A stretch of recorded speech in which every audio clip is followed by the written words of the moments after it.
Perfeito. Então, primeiramente, boa noite a todos. Prazer aí estar com vocês aí nesse mais um curso aí de educação continuada, né? Eu sou Luiz Fernando Funchal, eu estou atualmente como o diretor científico da SBOT Regional Santa Catarina, que é presidida pelo Dr. Henrique Eisenberg, né, na nossa gestão 2021-2022. E nós temos na nossa atividade de hoje, né, o curso de educação continuada, e o módulo é o módulo da coluna, né? Então, eu vou passar primeiramente a palavra ao Dr. Henrique, para dar boas-vindas a vocês. Depois eu vou passar ao Dr. Caloni, que aí dá a condução dos trabalhos. Boa noite, Funchal. Boa noite a todos aí, o Dr. Francisco Limar Caloni Neto, aí, né? Fabiano, o Leandro, o Laufer também, aí, que é nosso parceiro aqui. Queria dar boas-vindas a todos vocês também, que têm um ótimo curso de educação continuada. Esses cursos de educação continuada e o curso para especialista, isso sempre é bom ressaltar que foi uma ideia que surgiu com a pandemia na diretoria aí do Funchal, e isso é alguma coisa que deve ficar aí, porque é um modelo que a gente consegue reunir especialistas aí de todos os cantos e conversar e debater, ter aprimoramento científico que engrandece a nossa sociedade de ortopedia e traumatologia de Santa Catarina.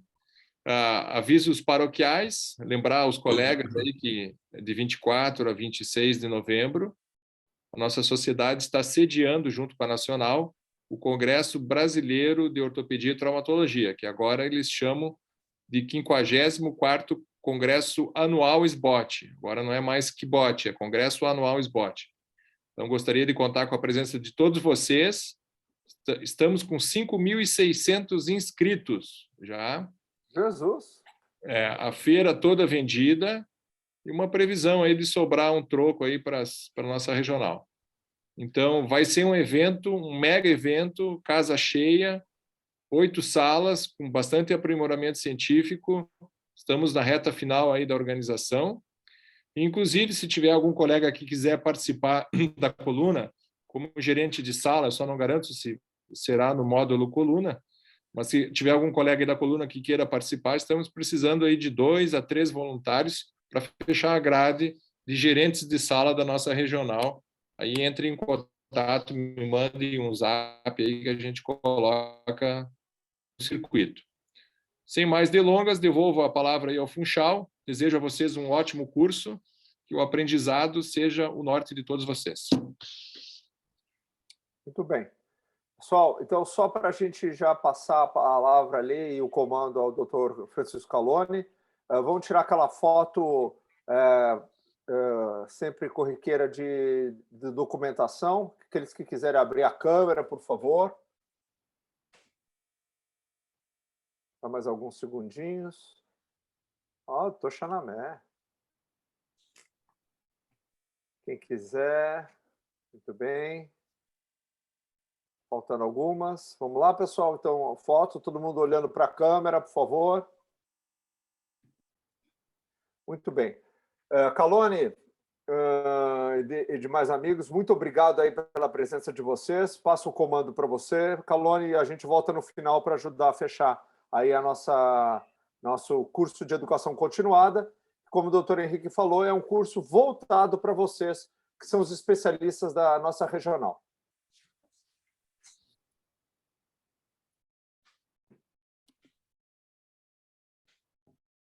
Boa noite, Funchal. Tá a tela cheia já ou não? Tem que compartilhar a tela. Tem que compartilhar, né? Peraí. Isso. Compartilha ali, por favor. Então, boa noite a todos aí e boa aula.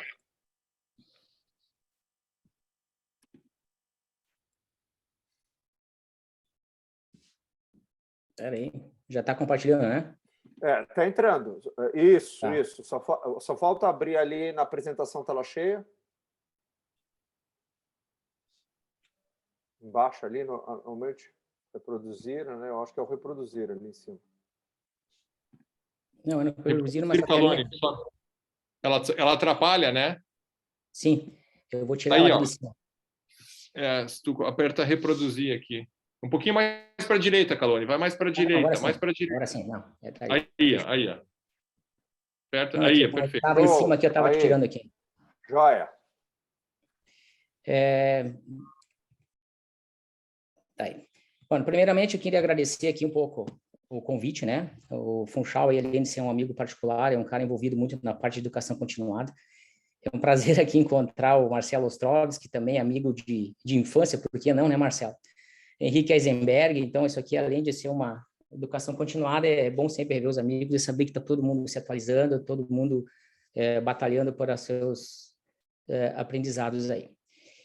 Eu convidei alguns colegas aí, eu acho que a maioria, alguns conhecem, outros não. O Leandro Medeiros aí, estou fazendo a apresentação dele, ele é um preceptor do Hospital Regional daqui de São José, da Grande Florianópolis. Tem serviço, estou parabenizando ele também aqui na frente de todo mundo, que agora ele vai abrir um serviço de residência lá. Então, eu estou parabenizando ele. O Fabiano é um colega que trabalha com a gente também, é um cara da batalha diária, um cara muito estudioso também, e tive a honra de poder convidar. Rodrigo Laufer também posso dizer que é um colega também das antigas, tá?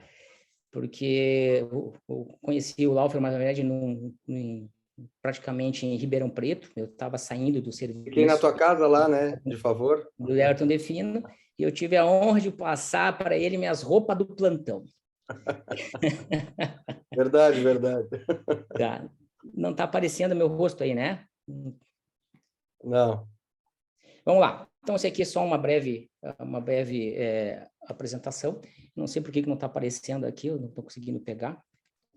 Tá? Minha formação foi feita em Passo Fundo, né? O serviço de residência foi feito em Passo Fundo também, e minha especialização aí acabou feita em Ribeirão Preto com o Dr. Elton Defino. Hoje, atualmente, eu estou trabalhando, sair do serviço de residência, estou só no serviço privado, participo indiretamente do serviço de residência do Dr. Leandro também, e provavelmente vou participar também junto com a formação dos novos residentes a partir do ano que vem. Então, tive a honra de convidar essa turma aí, espero acrescentar um pouco, e é bom saber que estou entre amigos aqui. Bom, como é que... Bom, vamos lá, mielopatia cervical, eu estou tentando tirar aqui o meu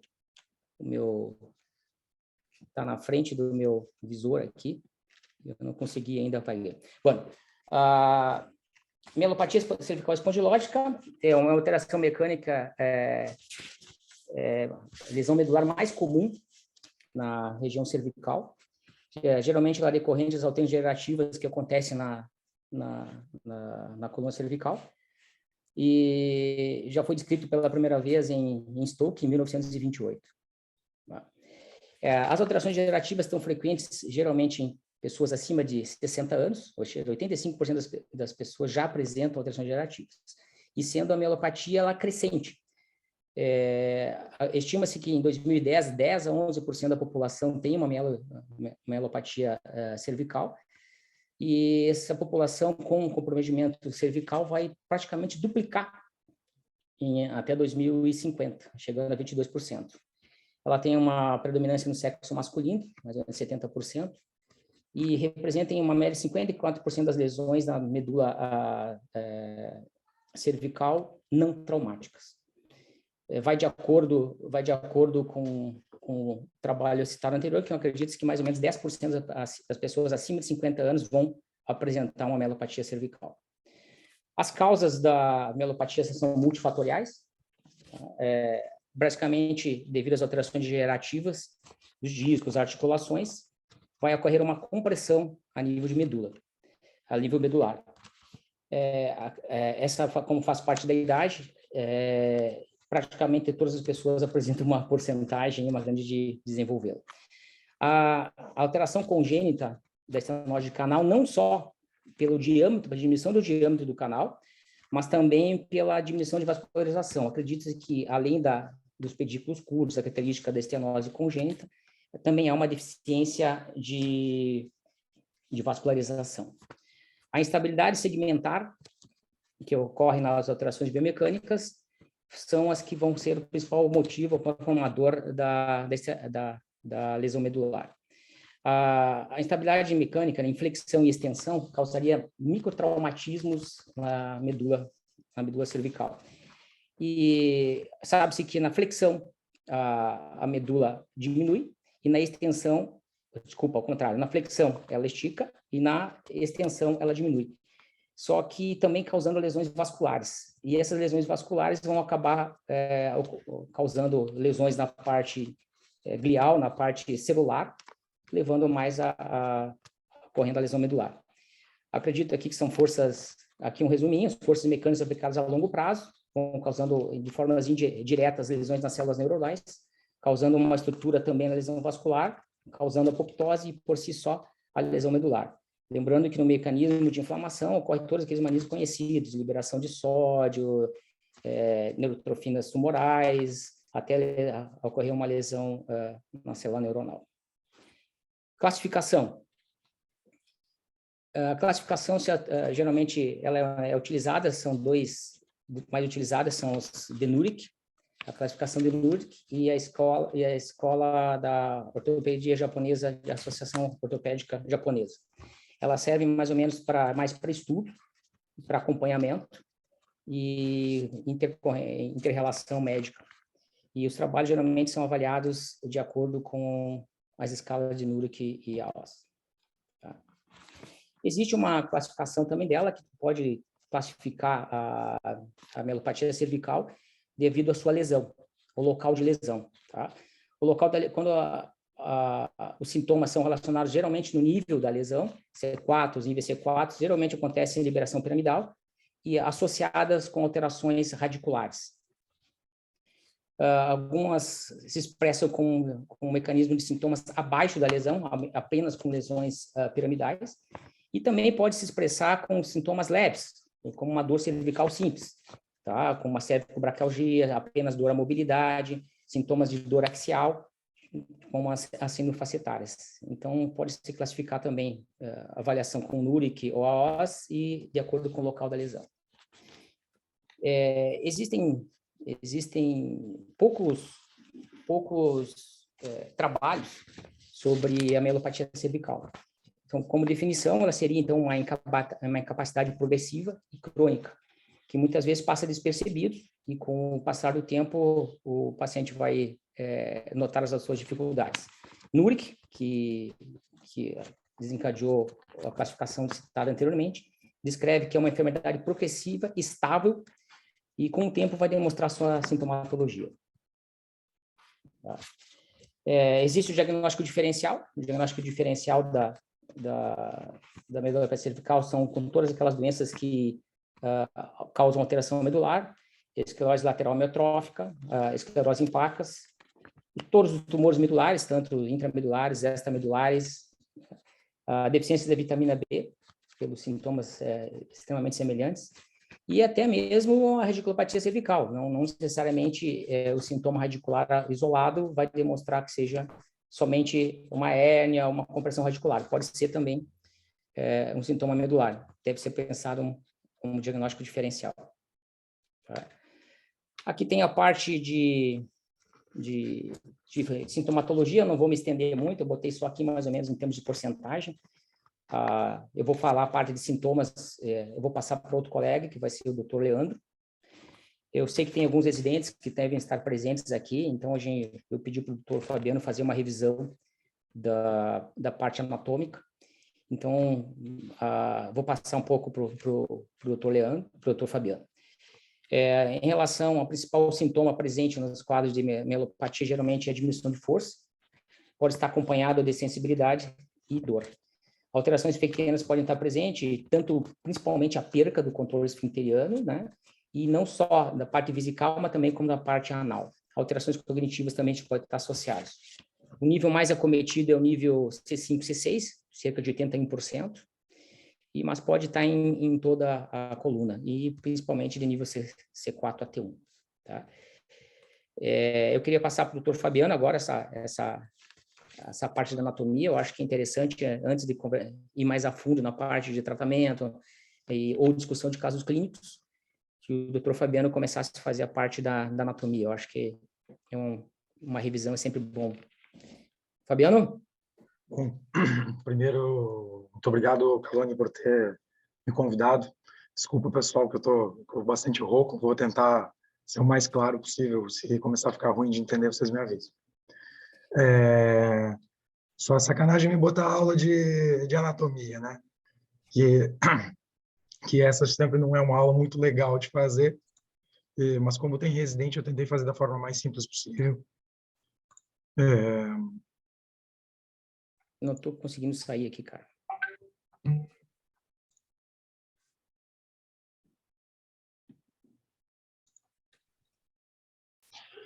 Então, novamente, só dando continuidade então à aula que o Caloni iniciou de mielopatia cervical espondilótica, eu vou fazer uma breve revisão de alguns parâmetros anatômicos. Para a maioria, é uma coisa muito simplória, mas eu acho que talvez para o residente seja bastante interessante.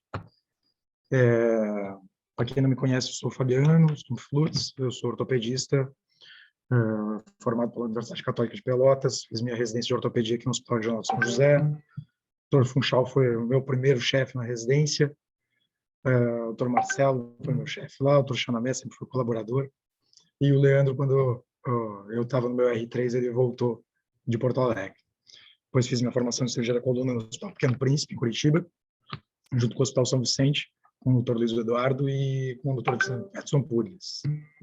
E hoje trabalho no setor privado, no Hospital Bahia Sul e na Clínica Encote. Então, só... Fabiano, só um pouquinho, que o Caloni, eu acho que ele tem que tirar o compartilhamento da tela dele para tu poder compartilhar a tua. Aqui apareceu para mim que a minha está compartilhada, a dele eu não enxergo Agora mais. entrou aqui. Eu? Posso continuar? Então, anatomia cervical da parte óssea, muito simples, todo mundo está extremamente familiarizado. São 7 vértebras, sendo que C1 e C2 têm características próprias, e as demais, C3 a C7, onde a gente vai ter a divisão de coluna cervical alta e cervical baixa, tem características muito mais semelhantes. Apesar que de C7 já começa a ter uma característica de uma vértebra de transição. Então, aqui eu vou falar basicamente um pouquinho sobre as características de C3 a C6 e posteriormente C7, porque é onde, como o Caloni já falou, é onde a gente tem uma frequência muito maior da questão da mielopatia cervical espondilótica. Principalmente porque é a região da intumescência cervical, onde isso é muito mais frequente pelo diâmetro de canal e pela espessura da medula. Então, essa é uma vista superior da vértebra de C3 a C6, onde a gente vai ter processo espinhoso bifurcado, curto, as duas lâminas. A gente vê uma faceta horizontalizada, o corpo vertebral. E aqui a gente consegue notar a diferença já da faceta da vértebra de C7, onde a gente já tem uma faceta mais verticalizada, o processo espinhoso já alongado, não é mais bifurcado, e onde a gente tem aquela questão da vértebra proeminente, que é palpável em praticamente todo mundo. A parte que nos traz interesse na mielopatia cervical espondilótica é a parte ligamentar. Então, aqui a gente tem um esboço dos ligamentos mais importantes, onde a gente tem o ligamento longitudinal anterior, o ligamento longitudinal posterior, os ligamentos intertransversos, o ligamento interespinhoso, supraespinhoso e o ligamento amarelo. Em Assim, particular... para mim, só está aparecendo o teu slide de Brown Sequard ali. Acho que tem que botar na forma de apresentação, né? Mas ele está como apresentação. Para os outros está aparecendo. Eu ia falar isso aqui também, não está trocando aqui. Não está trocando? Vou iniciar a apresentação de novo.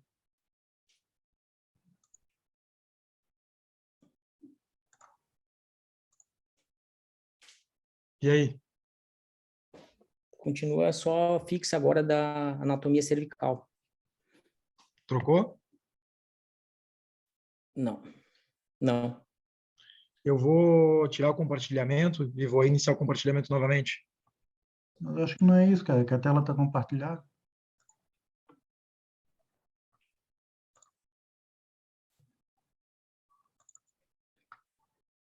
O nosso residente, o Marcos, ali está dando uma dica. E ele sabe dessas coisas, ele que faz tudo para mim, hein? Então, manda ele falar logo de uma vez aí. Vai lá, Marcos. Não, é que ali na hora de compartilhar, você escolhe o que você vai compartilhar. Acho que você deve ter escolhido ali o PowerPoint, só que ele está mostrando só tem que escolher a apresentação na hora que você vai escolher o que compartilhar ali. Tem que tirar de novo e colocar a apresentação. Agora Foi? foi. Aham. Fechou? Obrigado, Marco.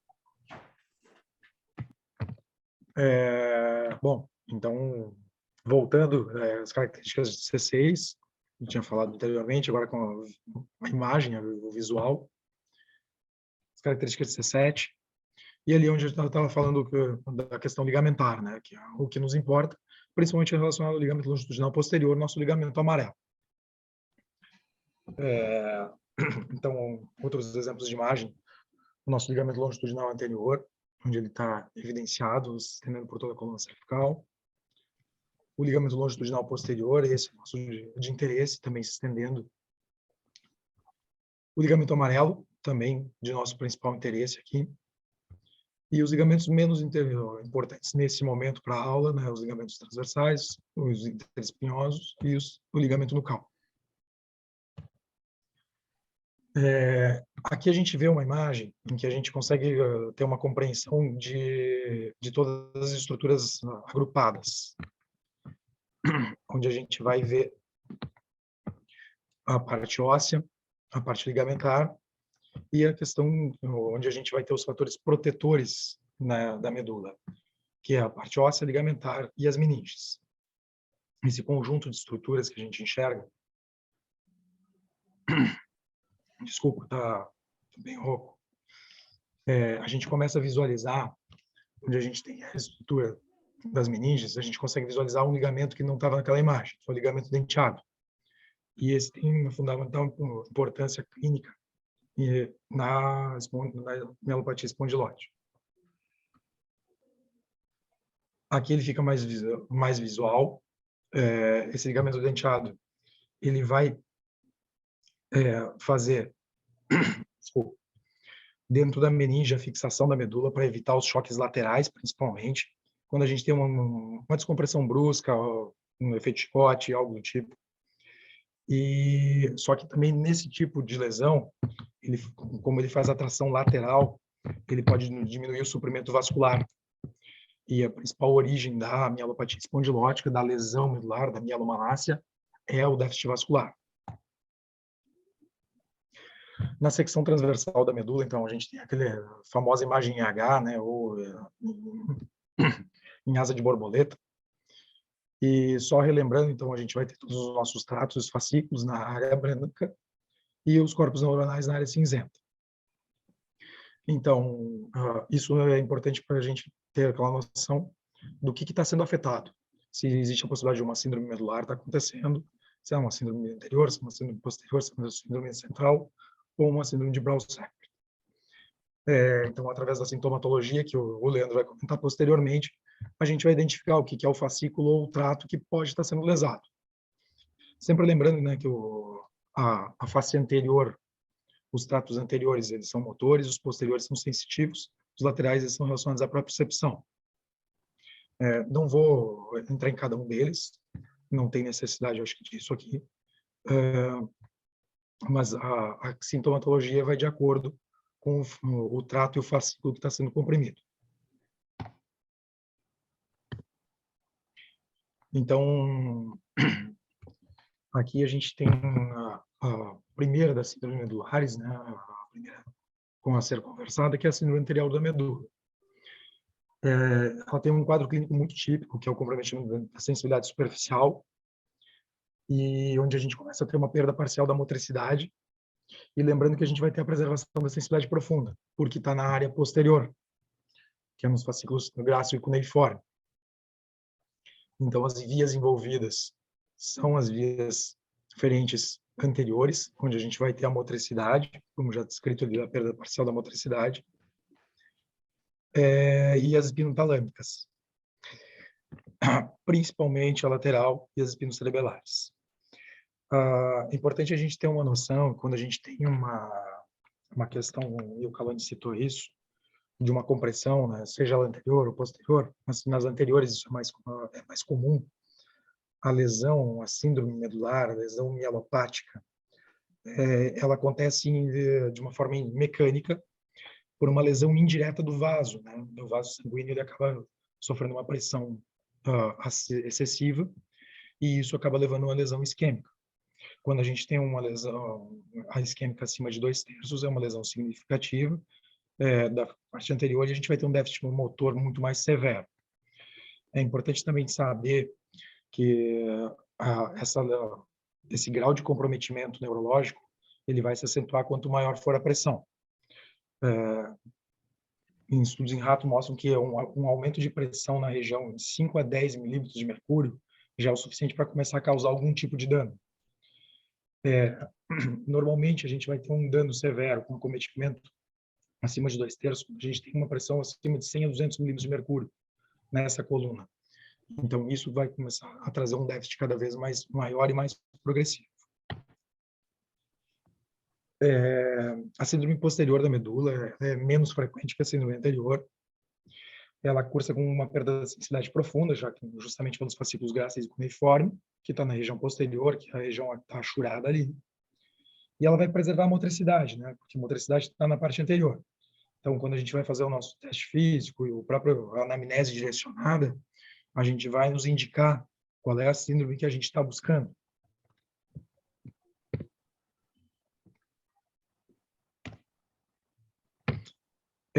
A síndrome central da medula. Então, a síndrome central da medula, ela é a mais frequente no acometimento da mielopatia espondilótica. A gente normalmente tem um comprometimento motor importante nos membros superiores, sendo que ele pode ser um comprometimento menor ou até não ter o comprometimento no membro inferior. Não há comprometimento sensitivo, lembrando que a parte sensitiva ela é periférica, nem o sensitivo profundo, nem o sensitivo superficial. O profundo, em casos mais graves, pode começar a acontecer. E por que a gente tem um comprometimento maior do membro superior e menor ou normal dos membros inferiores? Isso vem devido à somatotopia do fascículo. Nessa imagem aqui a gente consegue ter uma noção de que quanto mais proximal a área cinzenta, a gente começa com as raízes cervicais. Então, pela essa somatotopia, quanto mais afastado, mais externo, mais baixa é a raiz. E isso faz com que a gente tenha, primeiramente, um acometimento mais importante dos membros superiores. E, claro, quanto maior a lesão, mais vai progredindo para os membros inferiores, passando pelo tronco. Então, a imagem está pequena, mas dá para ver ali que ele fala das raízes proximais, depois vai para o tronco, né? Isso no fascículo córtico-espinhal. Talvez a mais famosa, apesar de menos frequente, é a síndrome da hemissecção da medula, né, que é a síndrome de Braun-Sequard, que foi descrita por ele, em que a gente vai ter um quadro muito clássico de comprometimento na motricidade voluntária e sensibilidade profunda, isso homolateral. E sendo que a gente vai ter um comprometimento da sensibilidade superficial no lado contralateral. Relembrando a parte anatômica, por que isso acontece, né? Isso é devido ao cruzamento das fibras, sendo que o cruzamento da fibra motora ele acontece em nível superior. Então, a gente, quando desce, ele já desce pela medula, ele já cruzou, e por isso que na lesão vai ter a perda homolateral. Quando a gente tem o acometimento, a gente vai ter, no síndrome de Braun-Sequard, o contralateral do sensibilidade, porque a parte sensitiva superficial, ela cruza na medula. Então, tu vai ter um bloqueio desse cruzamento. E isso faz com que tu tenhas esse déficit motor e profundo no mesmo lado da lesão e sensitivo superficial do lado contralateral. A gente tem uma variabilidade das vias envolvidas, sendo que as principais, né, sempre são a córtico-espinhal anterior, lembrando que é homolateral, já que ela é importante na motricidade, e as espinotalâmicas anterior e lateral, da propriocepção, e os fascículos gráceo e cuneiforme, onde vai ter a sensibilidade profunda. Eu vou passar agora para o Dr. Leandro, que vai dar continuidade, e ele vai falar do exame físico, e aí o exame físico ele acaba ficando mais evidente até para a nossa continuidade das síndromes medulares, que é onde justamente a gente vai começar a ter um diagnóstico mais preciso. Mas é importante que a gente tenha noção das síndromes existentes e saber o que repercute clinicamente cada uma delas, para no consultório eu conseguir fazer essa identificação. Até porque o nosso diagnóstico, que vai se chegar agora, vai ser falado, ele é um diagnóstico muito tardio, o paciente já chega com déficit neurológico. Então, a gente não pode ser omisso ou deixar isso simplesmente passar por uma falta de exame físico ou até por um desconhecimento das síndromes. Obrigado novamente pelo convite. Vou continuar assistindo a aula. Leandro, pode dar sequência, por favor.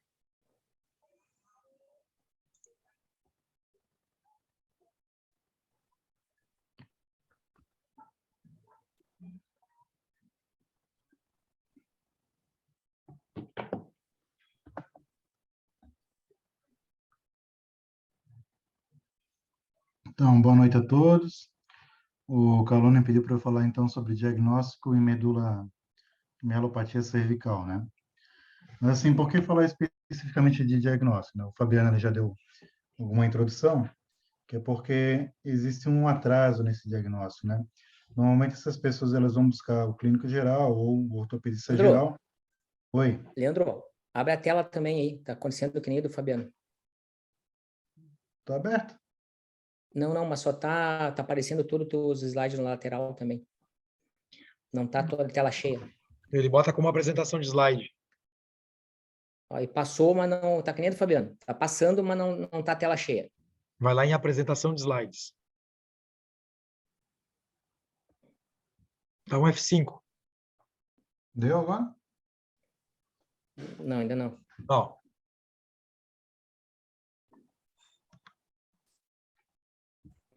Eu tinha testado antes aqui, tinha conseguido aqui. Não. E agora?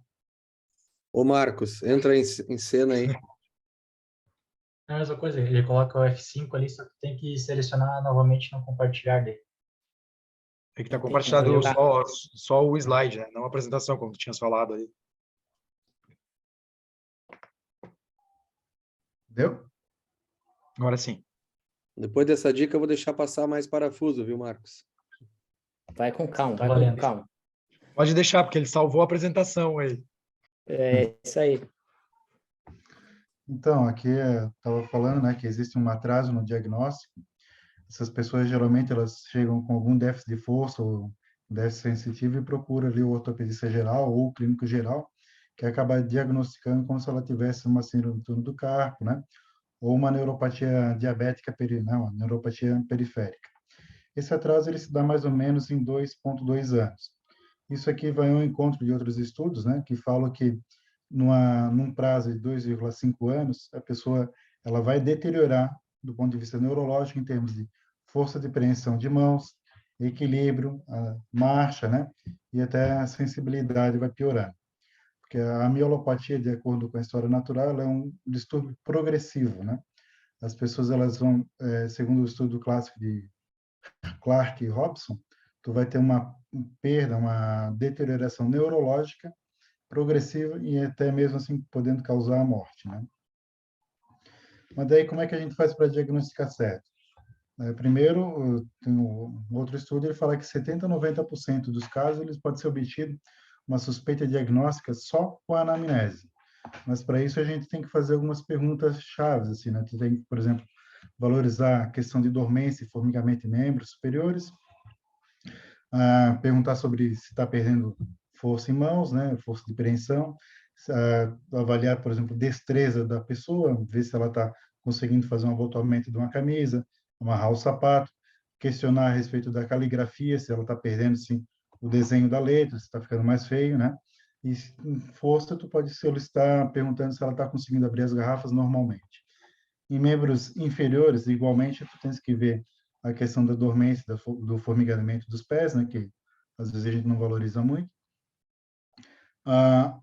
Ver, por exemplo, instabilidades em marcha, né, ver se a pessoa está tendo dificuldade para caminhar, ver a questão de equilíbrio, e aí tu pode também questionar se os amigos, seus familiares ao redor dessa pessoa estão se queixando, né, ou informando a pessoa de que ela está tendo uma alteração na marcha, que ela está ficando com um caminhar mais engraçado, um caminhar mais feio, né?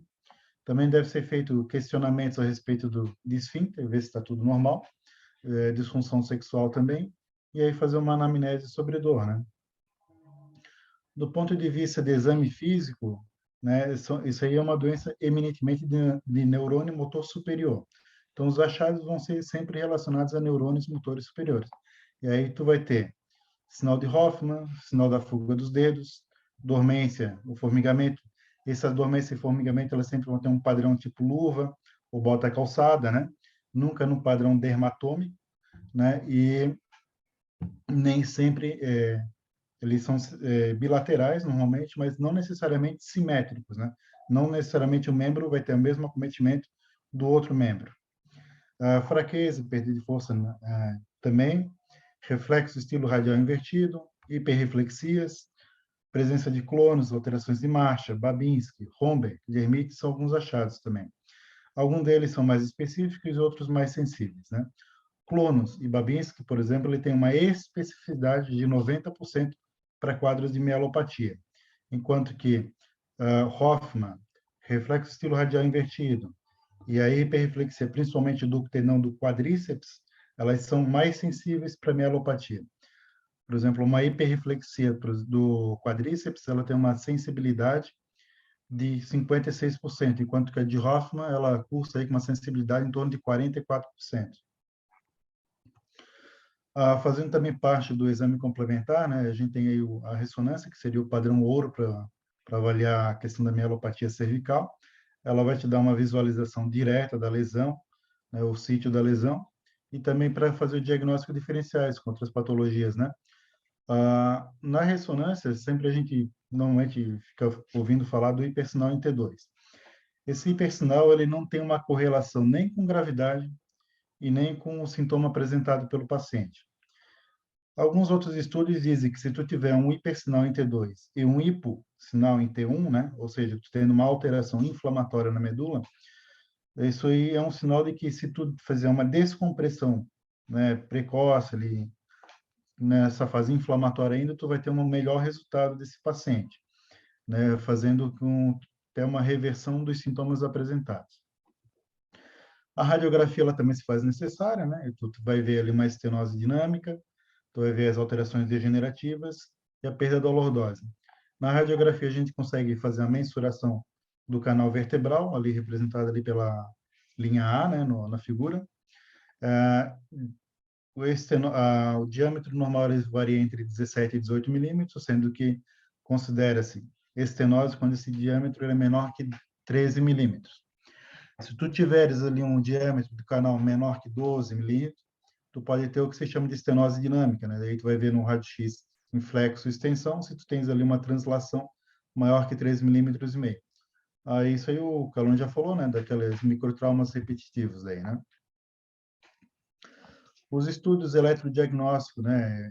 Eletroneuromiografia e potencial evocado, eles são menos utilizados de rotina. Eles é o único exame assim que ele vai te dar uma avaliação funcional da medula. Os outros todos eles vão te dar alterações anatômicas, né? Ele não é tão usado para fazer o diagnóstico ali, mas ele é mais usado para tu documentar que aquela pessoa tem o problema. E se ela porventura não quiser operar, depois tu vai fazendo a eletroneuro, o potencial evocado para ver se há uma deterioração neurológica dela, né? Também podendo ser feito para fazer o diagnóstico diferencial, né, com neuropatias periféricas, tipo inflamatórias ou por diabetes, né, essas coisas. Mas de diagnóstico seria isso. Obrigado. O Calone já falou, né? Não vou ficar repetindo aqui.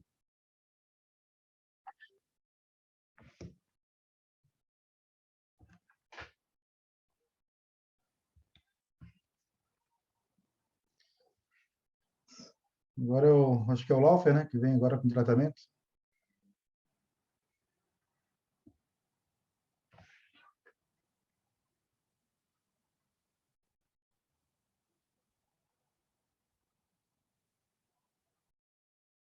Tá mutado o microfone. Eu vou passar agora um pouco da parte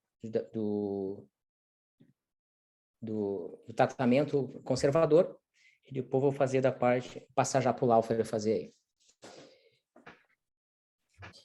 Na verdade, aqui o tratamento conservador, aqui para nós que somos cirurgiões aqui, é bem importante. Na verdade, não existe um tratamento conservador específico. Então, alguns trabalhos falam, o que mais me chamou a atenção, botei até uma fotinho aqui da parte da tração, alguns trabalhos falavam que a tração poderia ter algum pouco de benefício, mas ele é praticamente indicado para apenas casos leves, ou seja, NURIC 0, 1 e 2, com a piora progressiva do quadro clínico, geralmente é indicado o tratamento cirúrgico. Então, não existe na literatura um protocolo específico para o tratamento da miopatia espondilótica. Tu pode fazer os recursos, né, nas fases iniciais, órteses, o repouso. Algumas pessoas indicam usar muletas para evitar uma queda. Mudança do estilo de vida, ou seja, se adaptar, né, o braço está com maior dificuldade, tentar compensar com outras estruturas, tá? Usa CRPG com o intuito também de melhorar alongamentos devido às espasticidade e a tração, como foi comentado. Então, o tratamento conservador pode ser realizado mais ou menos sugerido, né, no quadro inicial. E acaba se tratando a sintomatologia, anti-inflamatórios, analgésicos, relaxantes, antiespasmódicos. A técnica mais utilizada, geralmente, é a fisioterapia, né? Então, aqui tem um trabalho que foi feito. Em qual que indicam mais? Geralmente, nos estágios iniciais, a fisioterapia e diminuindo o tratamento conservador na parte mais antiga. Laufer? Alô, Laufer?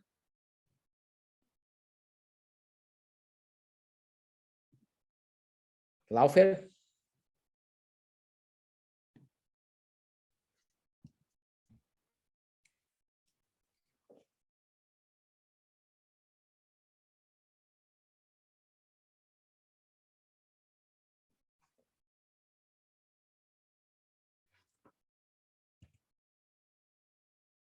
Laufer? Que eu...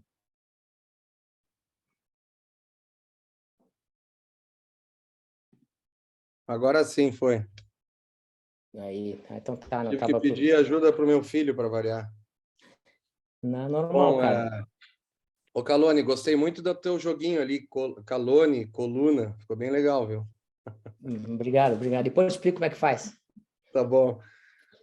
E eu também me formei na Universidade Federal de Pelotas, fiz residência aqui no IOT Joinville, e hoje eu faço parte do serviço de preceptoria de ortopedia e do serviço de coluna. E também trabalho no Hospital Infantil, eu, doutor Acácio, doutor Massaneiro, no serviço de deformidade. E é uma honra hoje estar aqui o meu amigo, o doutor Marcelo Ostrovski, que conheci na Federal de Pelotas, e me acompanha na vida. E um grande amigo que conheci também em Ribeirão Preto, que foi o doutor Xanamé.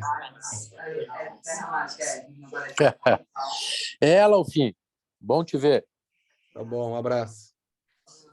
Então, falando do tratamento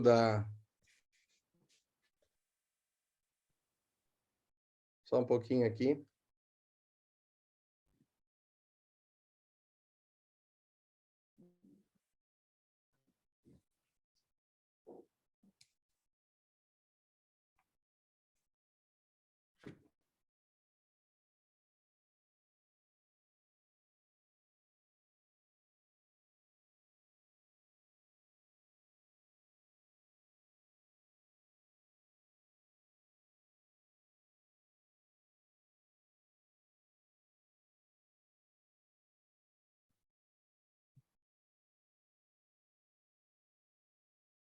Então, como o Calone falou, o tratamento não operatório conservador, eu me baseei em artigos, certo? Então, fazendo uma revisão sistemática de 54 artigos que envolviam tratamento conservador, a mielopatia cervical é uma doença progressiva e não tem evidências de que o tratamento conservador leve à melhora ou reversão dos sintomas. Então, não é indicado como primeira modalidade de tratamento. É lógico, aqueles pacientes são assintomáticos, que não têm muita clínica, a gente tem que avisar eles que isso pode progredir às vezes rapidamente, e tem que acompanhar no consultório. Então, existem alguns protocolos rígidos, outros não rígidos, com tração cervical, com fisioterapia anti-inflamatória, e ali mostra que realmente os que são o melhor resultado são os operados precocemente.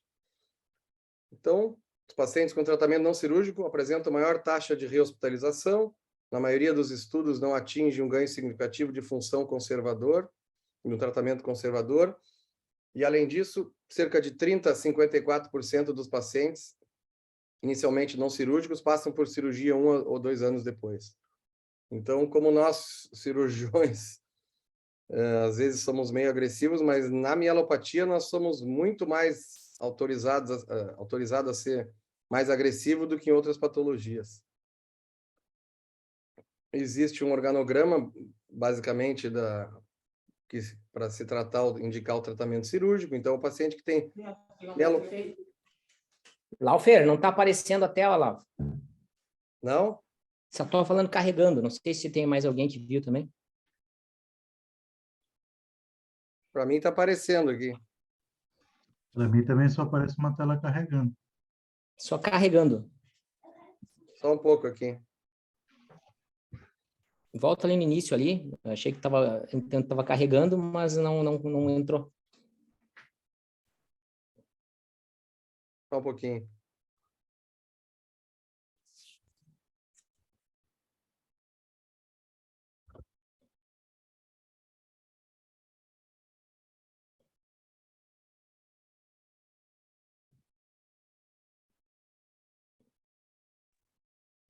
E agora? Ainda não.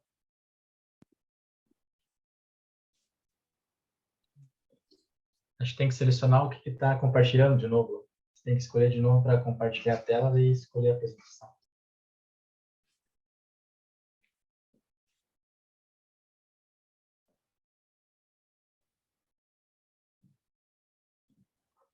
Agora aparece a foto de um macho aí, cara. Che, louco! Aí, apareceu. Ih, se foi. Tá aparecendo agora? Não, apareceu e se foi. Não sei o que tu fez aí, volta lá. Faz de novo.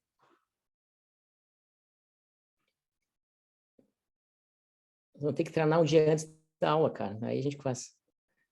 É.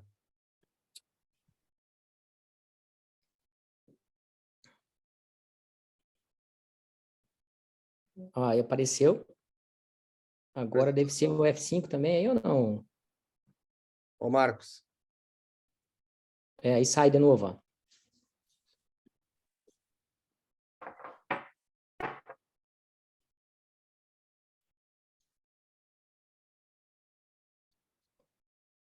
Agora aparece, não? Aparece, mas ela tá assim que nem no início do Fabiano e do Leandro. Aparece com os dados do lado ali. Com as slide por slide. Vai parar. Aí quando tu muda, ele volta, ele some. De repente começa ali mesmo, né? Depois a gente, se não conseguir, a gente vai... Assim a gente consegue ver, mas não é a tela toda. Aparece teus slides à esquerda. Tá bom, eu vou fazer assim, tá bom? Não sei o que aconteceu. Toca o barco. Temos horário, né? É. Se quiser, eu coloco por aqui, tem. Eu tô com ela aberta. Coloquei para compartilhar ali na minha tela. Se faz alguma coisa, Residente, vamos lá? Aperta e compartilhar ali, Marcos. Tira a tua, eu coloquei a minha. Vamos ver se aparece para o pessoal. Eu tenho aqui a apresentação. Toca assim mesmo. Tá bom, vou tocar assim. Então, as indicações de tratamento cirúrgico é naquela mielopatia cervical que já tem apresentação clínica e existe uma imagem demonstrando alteração medular correspondente ao local da compressão. O tratamento cirúrgico precoce, nesse trabalho de corte retrospectivo com 278 pacientes, indica que melhora da qualidade de vida em todos os graus de mielopatia. Pacientes que passam de curta para longa duração, quer dizer, mais de 6 semanas dos sintomas, a chance de alcançar melhora funcional diminui em 22%. Então, você sabe que quanto mais precoce o tratamento, melhora da qualidade de vida do paciente. E quanto mais grave a mielopatia, menor a chance de recuperação.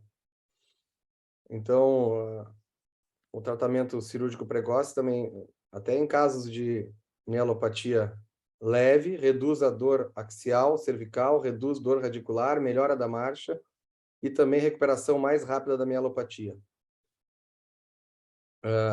Falando sobre a abordagem anterior, nós temos algumas contraindicações para a abordagem anterior. Um bócio muito grande do paciente, uma estenose de multinível, quer dizer, 4 níveis ou mais, com alinhamento às vezes normal, pacientes que já têm alterações de disfagia importante por osteofitose, às vezes pode piorar, e pacientes com pós-tiroidectomia ou pós-radioterapia, que já foi muito mexido na frente, às vezes pode causar mais complicações. Para abordagem posterior, as principais contraindicações seriam uma cifose rígida ou uma cifose segmentar, né? Pacientes com uma importante compressão anterior, né? Uma ossificação do ligamento longitudinal posterior e uma K-line negativa, quer dizer, uma cifose bem importante.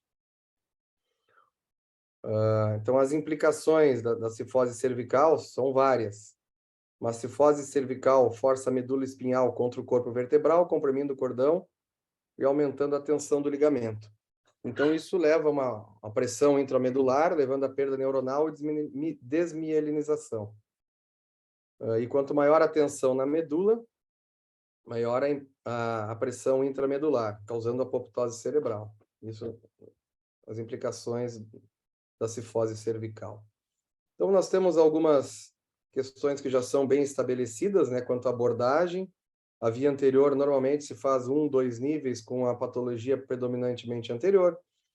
Patologia anterior significativa, às vezes um disco, uma osteofitose, e uma cifose bastante rígida, a gente tenta fazer uma via anterior até para melhorar essa cifose no pós-operatório. E na via posterior, são estenose de mais de 3 níveis, uma estenose cervical alta, às vezes você tem uma estenose C2, C3 de difícil acesso, melhor você fazer via posterior. Patologia significativamente posterior, normalmente hipertrofia de ligamento amarelo ou ossificação.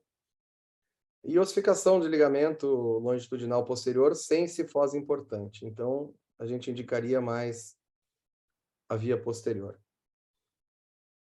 E mais um artigo falando anterior e posterior. Os dois têm uma melhora importante dos sintomas da mielopatia. Abordagem anterior associada a menor estadia hospitalar e custos, né? E a abordagem anterior possibilita melhorar a lordose cervical. Lembrar que nos casos de via posterior, nós temos, às vezes, no pós-operatório imediato ou tardio, a radiculopatia de C5, encontrada somente em posterior, onde você faz o estiramento da medula. Então, é importante, quando você for fazer uma abordagem posterior, sempre fazer no forame, fazer uma foraminectomia de C5, para deixar a raiz bem livre, para não ter problemas de déficit no pós-operatório. Às vezes ele não é imediato, às vezes 4, 5, até 1 a 2 semanas você pode ter isso, que é o desprendimento posterior da medula, levando a tração de C5. Então é importante fazer sempre uma foraminotomia de C5 preventiva para evitar essa lesão. Então, falando o posterior, principalmente, ele tem algumas complicações nesse trabalho um pouco maiores. Infecção de ferida operatória, readmissão em 30 dias e, às vezes, necessidade de revisão de artrodese. E lembrando que a via posterior também para posicionar o paciente é pior, para o anestesista é pior, tudo isso é mais complicado. A abordagem anterior, você tem um posicionamento mais fácil e seguro, e a patologia da região anterior ela é melhor acessada com descompressão direta e também indireta, porque você vai aumentar o teu disco, você vai aumentar o teu forame indiretamente, botando um cage. E você consegue preservar ou até melhorar a tua lordose fazendo a tua via anterior. E nesse trabalho multicêntrico mostrou que os melhores resultados neurológicos funcionais são com a via anterior. Então, as complicações, mostrou as principais complicações de desfechos da via anterior e posterior em pacientes de cirurgias eletivas. Então, não tem diferença significativa em 1 ou 2 anos pela avaliação do SF-36. Ambos os grupos tiveram melhora importante da mielopatia.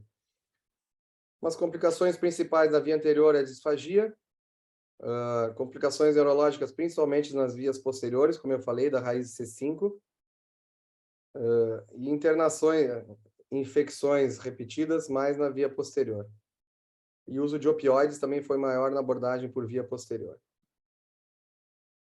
Então, uma mensagem para levar para casa, para ficar na memória, é que pacientes com mielopatia cervical sem indicação cirúrgica devem ser acompanhados sobre risco de progressão.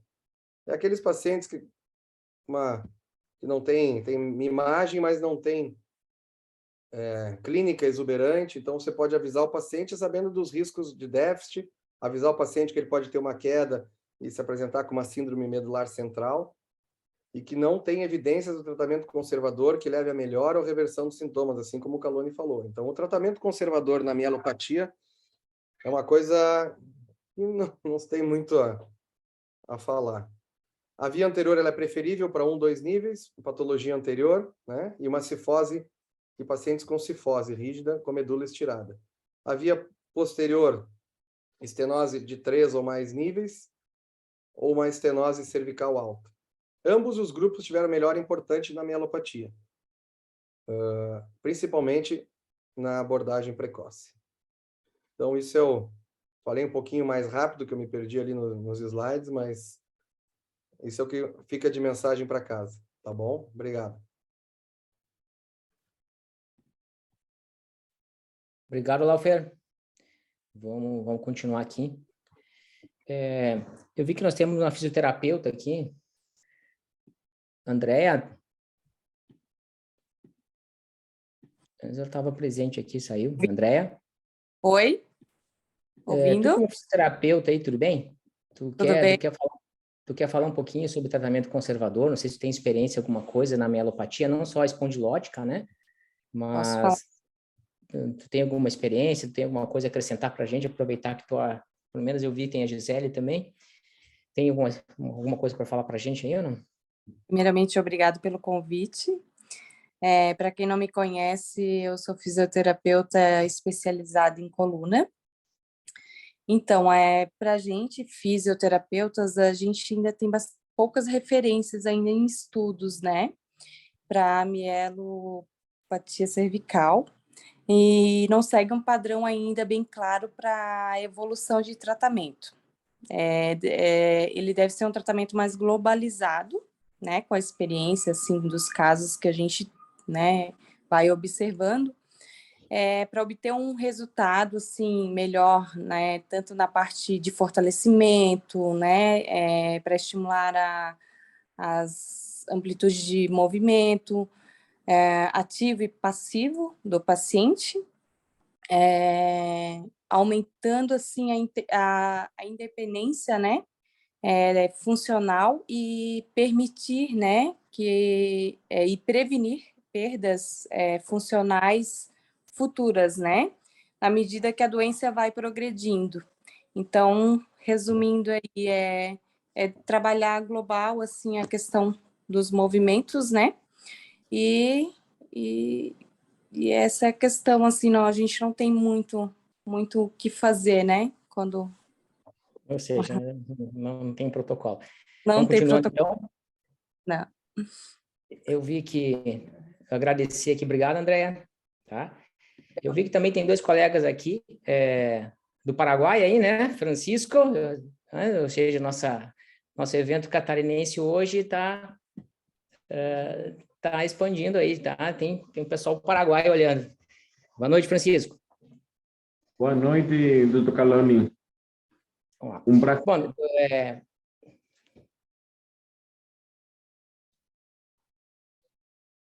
eu queria agradecer ao Dr. Caloni o convite. Ele para quem não sabe quem sou eu sou aqui do Paraguai. E o Dr. Caloni é meu mestre, ele ensinou para mim a cirurgia da coluna. Ele é um mentor. Sim, eu tenho vontade de ir lá.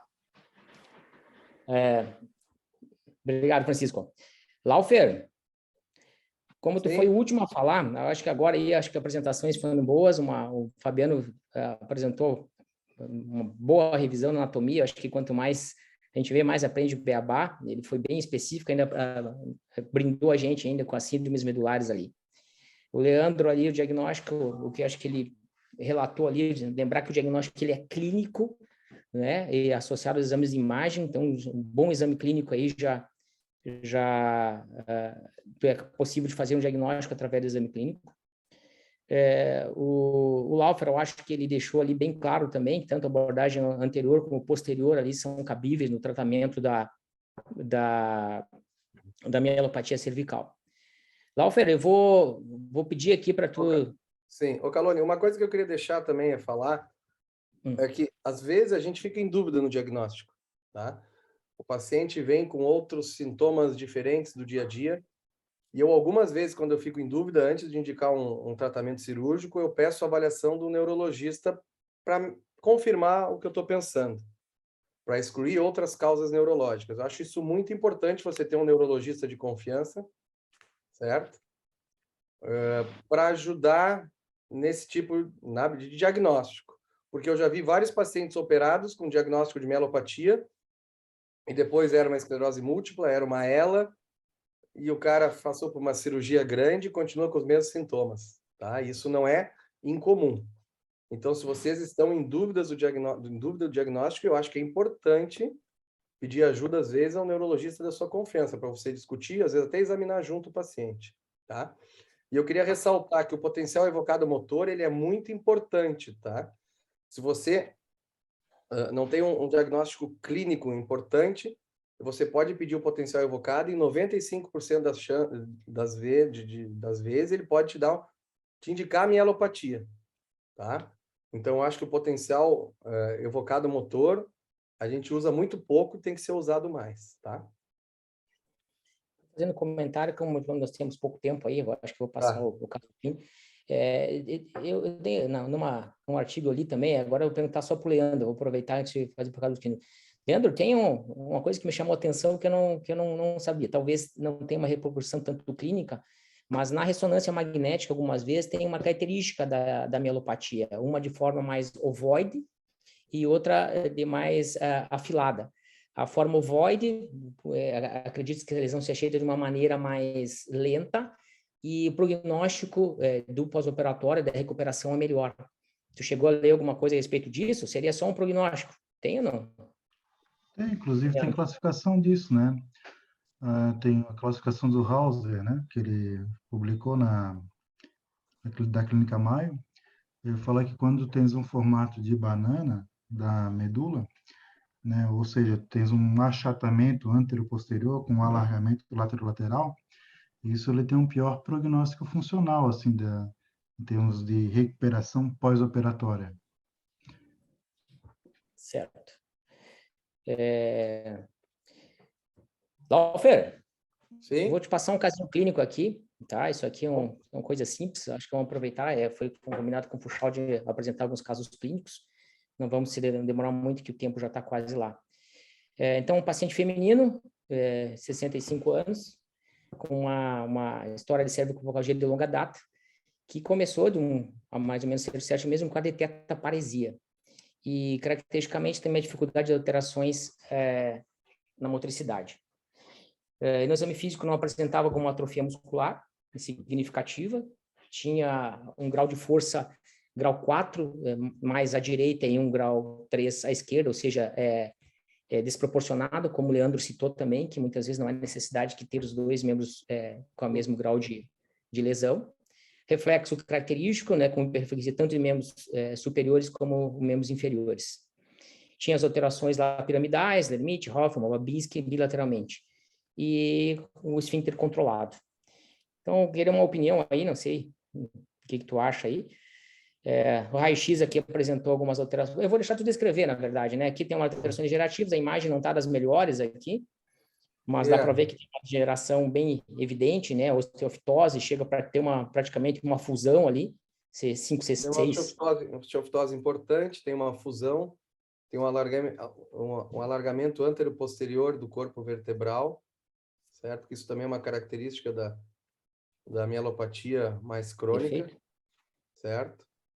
É uma coisa bem artrósica, né? E pelo exame físico nos leva a pensar, lógico, tem que sempre pensar no diagnóstico diferencial, como eu falei, mas pelo exame físico descrito ali, né, parece ser uma mielopatia cervical. Eu sempre gosto da mielopatia. Pode continuar. Eu só passei aqui para... Certo. Então, eu estou mostrando, essa é uma ressonância, mostrando uma compressão, alteração de sinal ao nível de C3, C4 e C4, C5.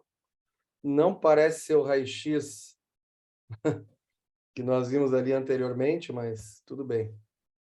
E mostra a alteração de sinal, C3, C4 e C4, C5. Ali à direita, no axial,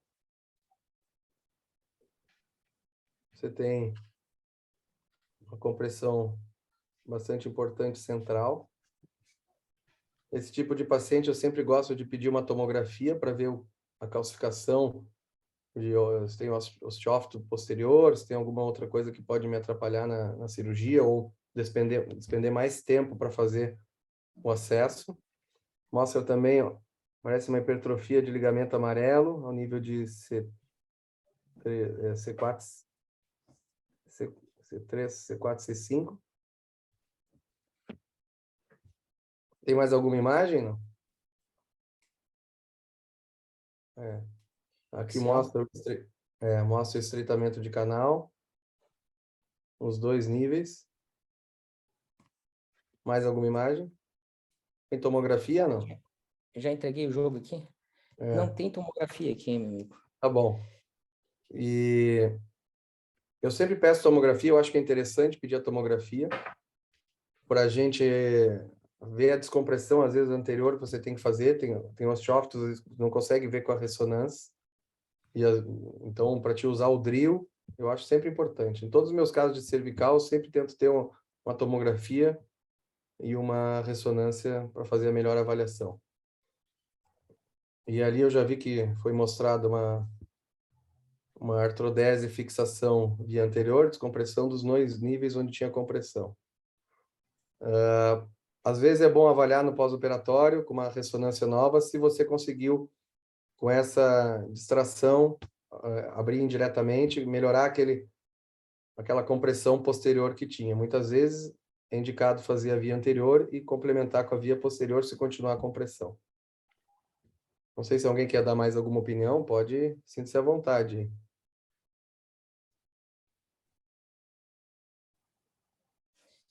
Alguém faz a via posterior?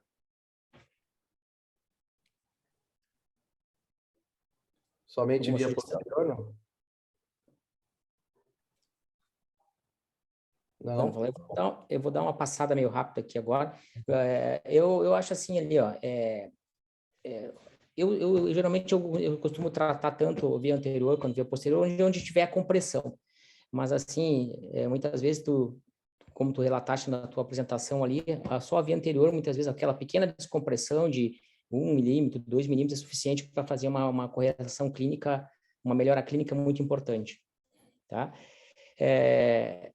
Vou passar aqui para o próximo aqui, vou acabar falando aqui do próximo aqui com o tempo. Esse é um paciente que tinha uma dor cervical crônica já, tinha uma diminuição de força não tanto de grau 3 para 4 em ambos os membros superiores mais à direita, tá? E teve um quadro de uma piora progressiva. O exame neurológico também apresentou um quadro de hiperreflexia em todos os reflexos possíveis, C5, C6, C7, tanto membros superiores quanto membros inferiores. Tinha um quadro bem marcante em apenas um nível na ressonância magnética. O que apareceu aqui? Uma estenose severa em C3, C4, que um bulge, uma hérnia, uma calcificação. Eu não pedi ressonância também, tomografia.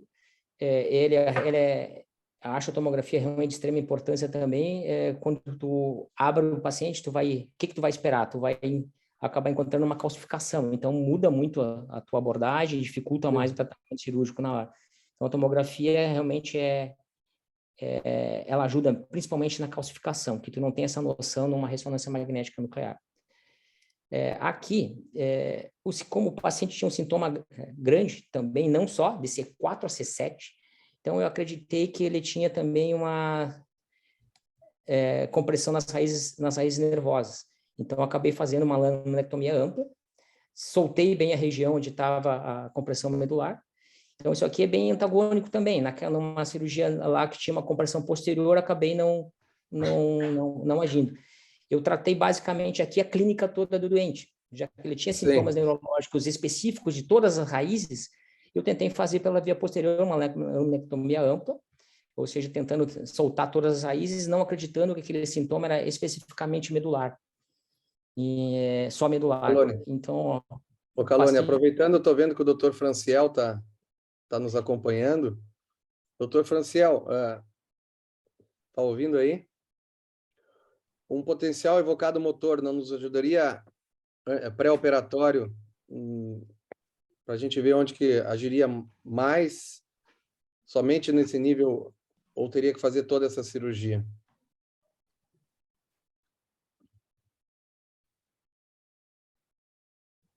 Acho que o Dr. Franciel não está nos escutando. Tem o Franciel, que é o residente, eu não sei quem é que tá pois aí. Eu ia falar isso. Não é o Dr. Franciel lá de... Tem um R3 tem o Franciel e um R1, residente Franciel. aqui, né? Então tá bom, desculpa, achei que era o Franciel, o neurofisiologista lá de Tubarão. Sim, mas sim, eu acho...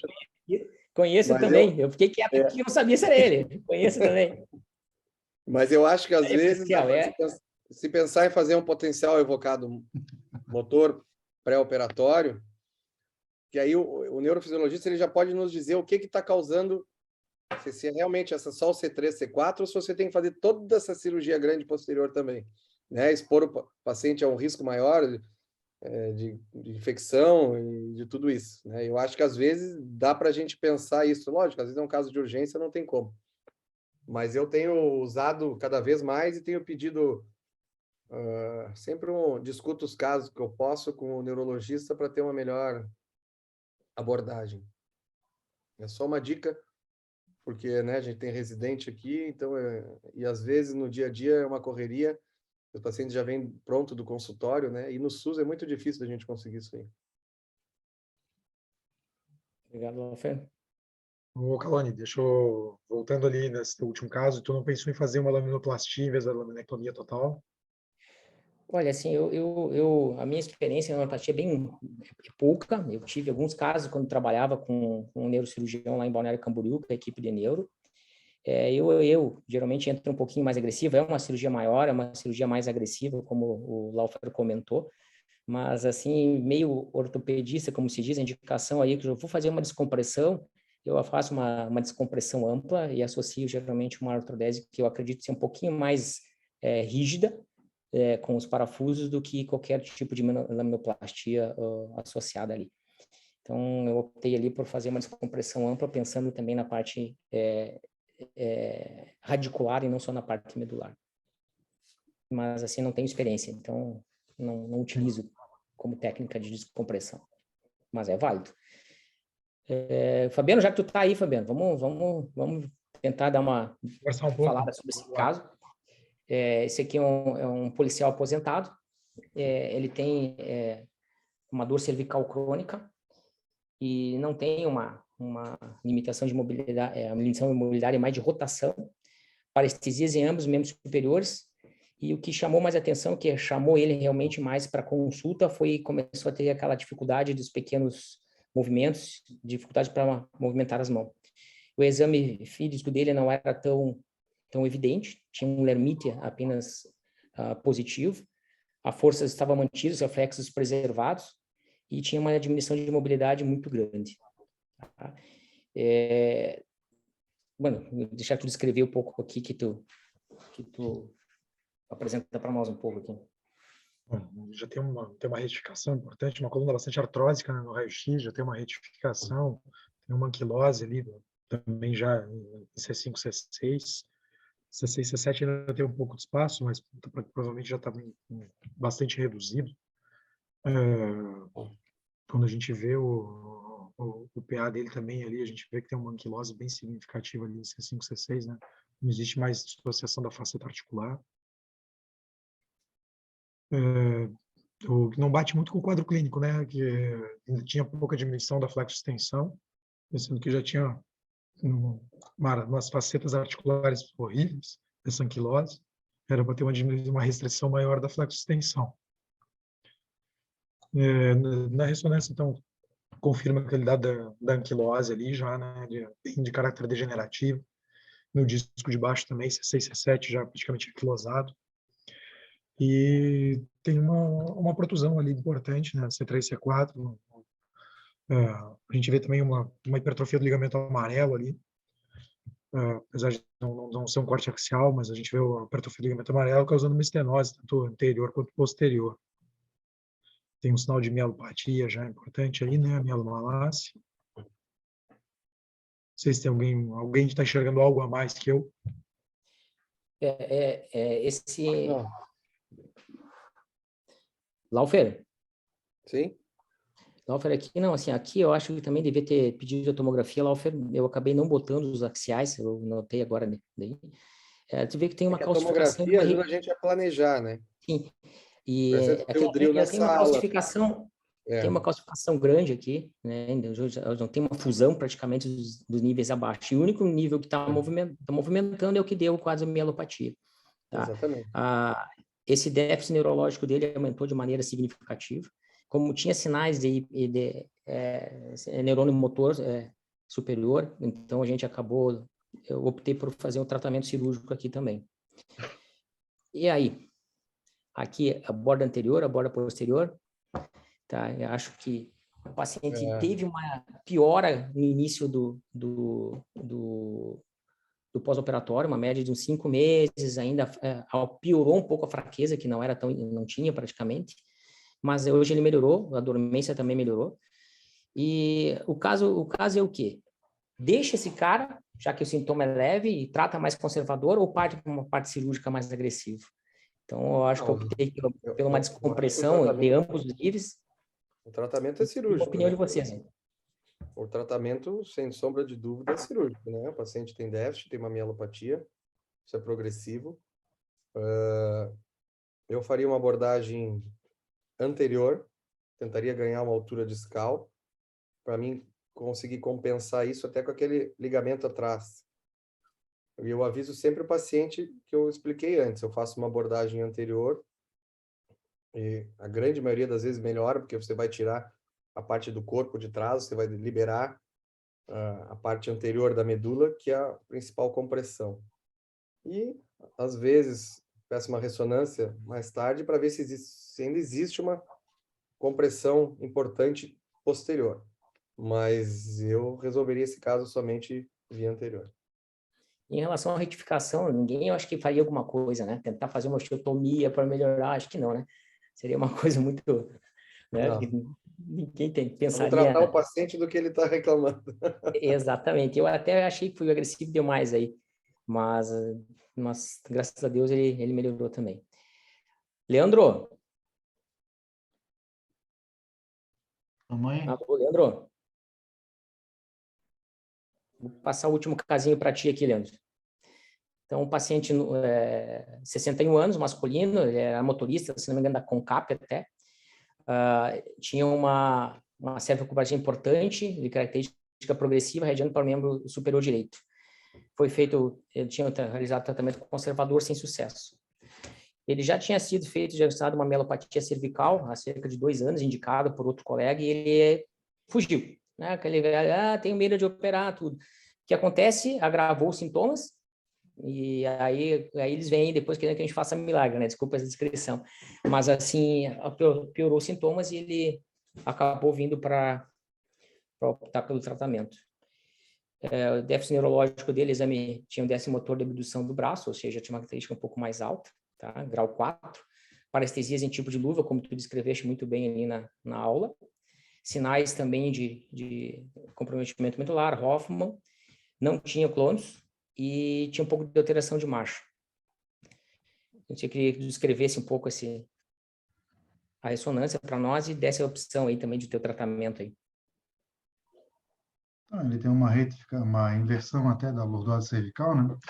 Isso aí seria melhor visto aí na radiografia, porque ao fazer a ressonância, tu já faz deitado, e aí na forma de apoiar a cabeça, ela já retifica um pouco, né? Aí tu não tem uma visão real do equilíbrio sagital só com a ressonância. Tu tens ali uma compressão ali entre C4 e C5, né? Mais evidente, ali com mielomalácia. Nos outros segmentos ali, tu tens assim, a presença de uma coluna licórica anterior, a presença de uma coluna licórica ali posterior, né? E aí é aquela coisa, né?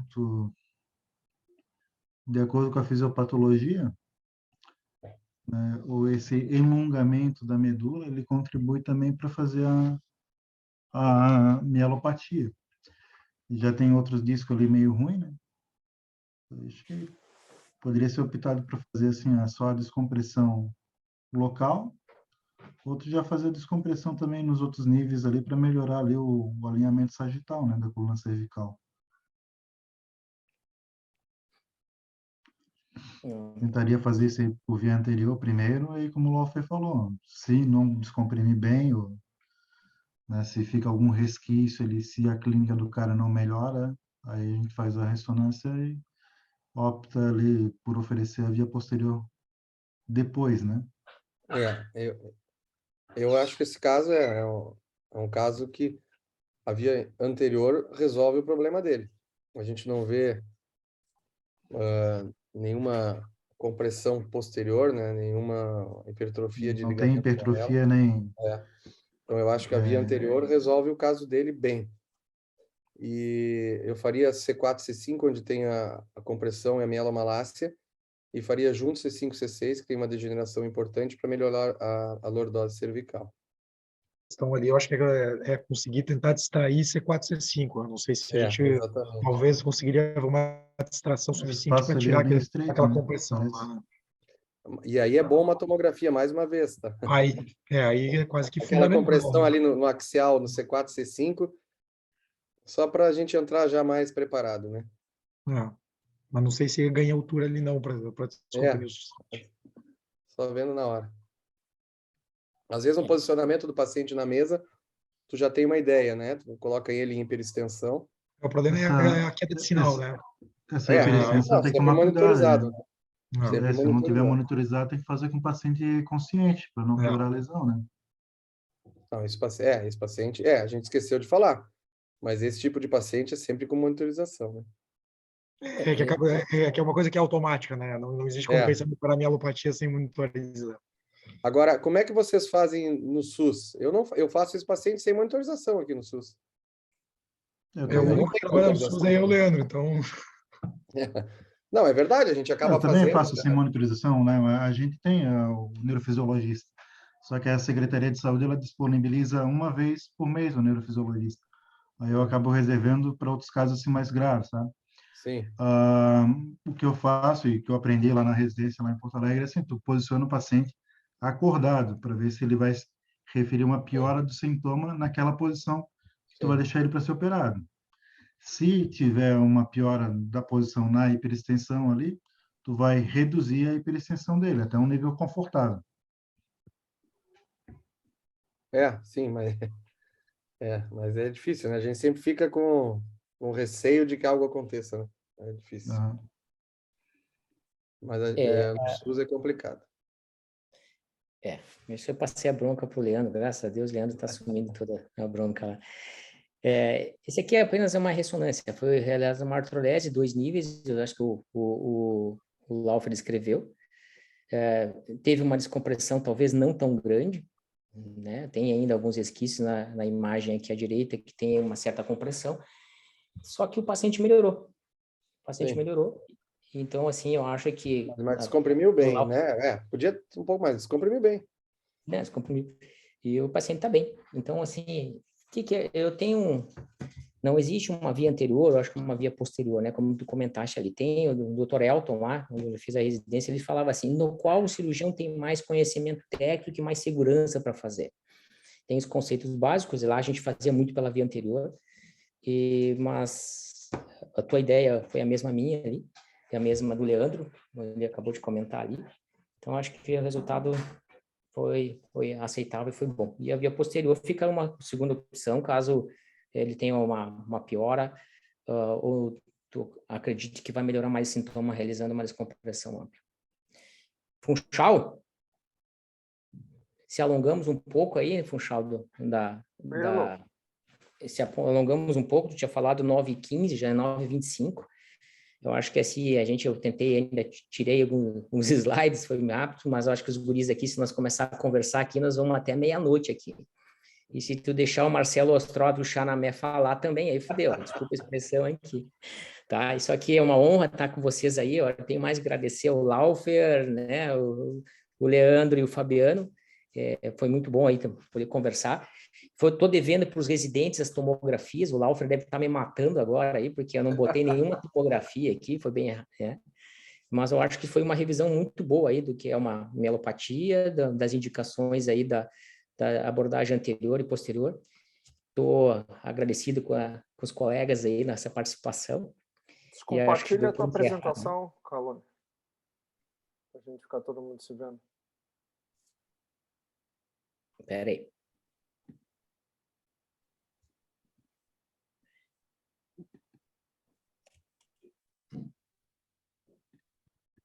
Aí. Isso. Perfeito, isso aí. Não, a ideia aqui, na verdade, do curso de educação continuada para o especialista é exatamente isso daí. É você ter um público bem seleto, né, da área da especialidade.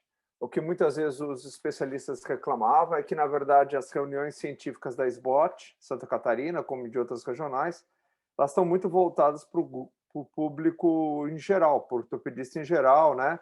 E aí eram, às vezes, assuntos muito rasos, que para o especialista acaba sendo chover no molhado, né? E o que não é o interessante. A ideia realmente é essa, como vocês colocaram aí, é falar do assunto que basicamente interessa basicamente a vocês, especialistas, num conteúdo e numa profundidade que só vocês, que são os especialistas, realmente conseguem não só entender, como acompanhar de forma bastante adequada, né? Então, realmente é para mostrar a profundidade e a capacidade dos especialistas da nossa regional, né? Eu só quero agradecer a você, Calone, por ter conduzido essa mesa. Eu acho que os nossos 3 convidados foram super bem, né? No sentido de dominar muito o assunto e, obviamente, fica aquela sensação sempre de que a gente poderia continuar, porque a gente vê que vocês, quando estão falando, além de dominarem muito o assunto, gostam, né, do assunto e, obviamente, acaba prolongando bastante a discussão, né?